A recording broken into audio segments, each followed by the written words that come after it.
উত্তর কলকাতার বাগবাজারে রয়েছে সিস্টার নিবেদিতার বাড়ি, যেটা বর্তমানে হেরিটেজ মিউজিয়াম এবং নলেজ সেন্টার। সাধারণ মানুষ এখানে চাইলে মিউজিয়ামে ঘুরতে আসতে পারে।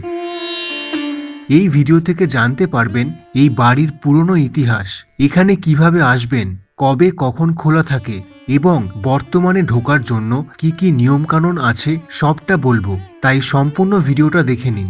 নমস্কার, আমি উত্তর কলকাতার অরিত্র। সিস্টার নিবেদিতা, যার সম্পূর্ণ নাম মার্গারেট এলিজাবেথ নোবেল, 28 অক্টোবর 1867 সালে তেনার জন্ম ইউরোপের আয়ারল্যান্ড দেশে। তিনি একজন শিক্ষক, লেখিকা, সমাজকর্মী এবং স্বামী বিবেকানন্দের শিষ্য ছিলেন। 1898 সালে স্বামীজির সাথে তিনি চলে আসেন ভারতের ক্যালকাটা তথা কলকাতা শহরে। স্বামীজি তেনার নাম নিবেদিতা রাখেন। সিস্টার নিবেদিতা এই বাগবাজার অঞ্চলে মেয়েদের জন্য একটি স্কুল খোলেন, সেই সব মেয়েরা যারা মৌলিক শিক্ষা থেকে বঞ্চিত ছিল। 1899 সালে কলকাতার প্লেগ মহামারীর সময় সিস্টার নিবেদিতা দরিদ্র রোগীদের সেবা ও যত্ন করেছেন।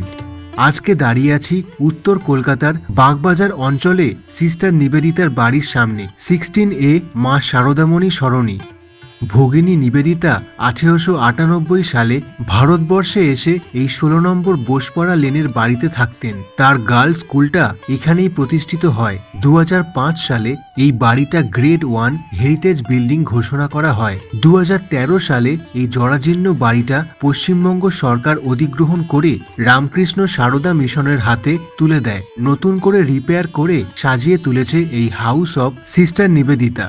ভারতের প্রচুর মনীষীর সমাগম হয়েছে এই বাড়িটায়। নবজাগরণের সময়কার এক ঐতিহাসিক প্রতিষ্ঠান।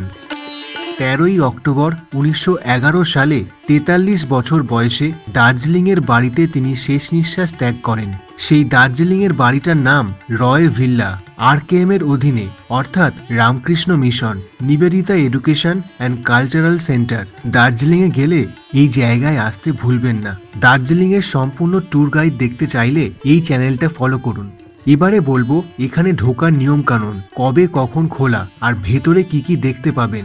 এপ্রিল থেকে সেপ্টেম্বরের মধ্যে দুপুর 1টা থেকে বিকেল 5:30 পর্যন্ত খোলা সাধারণ মানুষদের জন্য, তবে শুধুমাত্র সপ্তাহে 3 দিন, শুক্রবার, শনিবার এবং রবিবার। আর অক্টোবর থেকে মার্চ পর্যন্ত বেলা 12:30 থেকে বিকেল 5টা পর্যন্ত খোলা। এটা সপ্তাহে 4 দিন, বৃহস্পতিবার, শুক্রবার, শনিবার এবং রবিবার।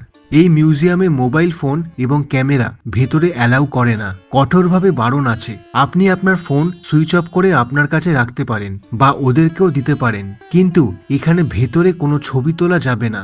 ভেতরে গাইড আছে, সমস্ত কিছু আপনাকে ওরা দেখিয়ে দেবে এবং বুঝিয়ে দেবে। খুব সুন্দর একটা সময় কাটবে মোবাইল ফোন ছাড়া।